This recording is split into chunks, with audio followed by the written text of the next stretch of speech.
Chapter 3. Is Opportunity Monopolized? No man is kept poor because opportunity has been taken away from him, because other people have monopolized the wealth and have put a fence around it. You may be shut off from engaging in business in certain lines, but there are other channels open to you. Probably it would be hard for you to get control of any of the great railroad systems. That field is pretty well monopolized. But the electric railway business is still in its infancy and offers plenty of scope for enterprise, and it will be but a very few years until traffic and transportation through the air will become a great industry, and in all its branches will give employment to hundreds of thousands and perhaps to millions of people. Why not turn your attention to the development of aerial transportation instead of competing with J.J. Hill and others for a chance in the steam railway world? It is quite true that if you are a workman in the employ of the Steel Trust, you have very little chance of becoming the owner of the plant in which you work. But it is also true that if you will commence to act in a certain way, you can soon leave the employ of the Steel Trust. You can buy a farm of from 10 to 40 acres and engage in business as a producer of foodstuffs. There is great opportunity at this time for men who will live upon small tracts of land and cultivate the same intensively. Such men will certainly get rich.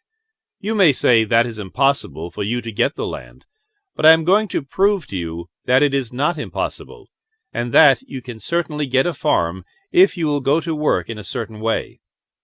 At different periods, the tide of opportunity sets in different directions according to the needs of the whole, and the particular stage of social evolution which has been reached. At present, in America, it is setting toward agriculture and the allied industries and professions. Today, opportunity is open before the factory worker in his line. It is open before the businessman who supplies the farmer more than before the one who supplies the factory worker, and before the professional man who waits upon the farmer more than before the one who serves the working class. There is abundance of opportunity for the man who will go with the tide instead of trying to swim against it. So the factory workers, either as individuals or as a class, are not deprived of opportunity. The workers are not being kept down by their masters. They are not being ground by the trusts and combinations of capital. As a class, they are where they are because they do not do things in a certain way. If the workers of America chose to do so, they could follow the example of their brothers in Belgium and other countries and establish great department stores and cooperative industries. They could elect men of their own class to office and pass laws favoring the development of such cooperative industries. And in a few years, they could take peaceable possession of the industrial field.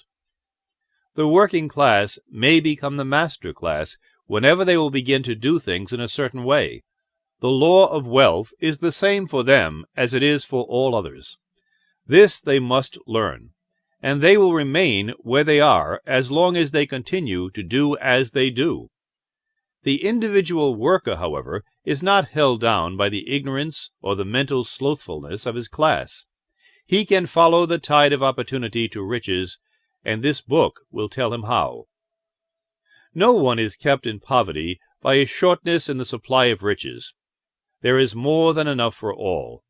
A palace as large as the Capitol at Washington might be built for every family on earth from the building material in the United States alone, and under intensive cultivation this country would produce wool, cotton, linen, and silk enough to clothe each person in the world finer than Solomon was arrayed in all his glory, together with food enough to feed them all luxuriously.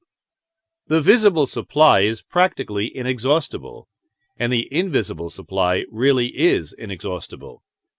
Everything you see on earth is made from one original substance out of which all things proceed.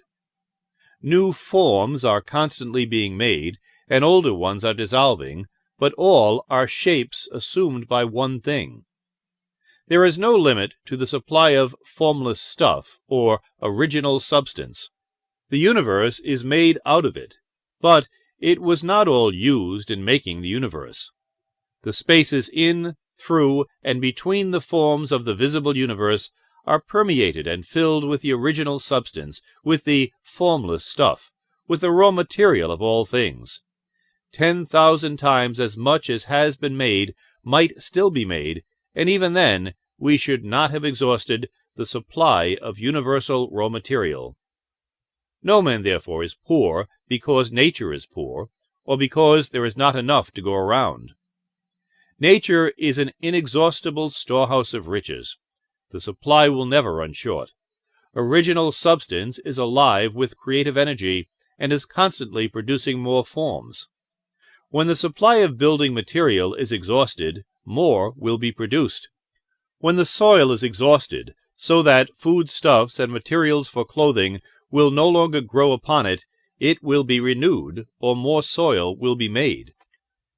When all the gold and silver has been dug from the earth, if man is still in such a stage of social development that he needs gold and silver, more will be produced from the formless. The formless stuff responds to the needs of man. It will not let him be without any good thing. This is true of man collectively. The race as a whole is always abundantly rich, and if individuals are poor, it is because they do not follow the certain way of doing things which makes the individual man rich. The formless stuff is intelligent. It is stuff which thinks. It is alive, and is always impelled toward more life. It is the natural and inherent impulse of life to seek to live more. It is the nature of intelligence to enlarge itself, and of consciousness to seek to extend its boundaries and find fuller expression. The universe of forms has been made by formless living substance throwing itself into form in order to express itself more fully. The universe is a great living presence, always moving inherently toward more life and fuller functioning. Nature is formed for the advancement of life. Its impelling motive is the increase of life. For this cause, everything which can possibly minister to life is bountifully provided. There can be no lack unless God is to contradict himself and nullify his own works. You are not kept poor by lack in the supply of riches. It is a fact which I shall demonstrate a little farther on, that even the resources of the formless supply are at the command of the man or woman who will act and think in a certain way.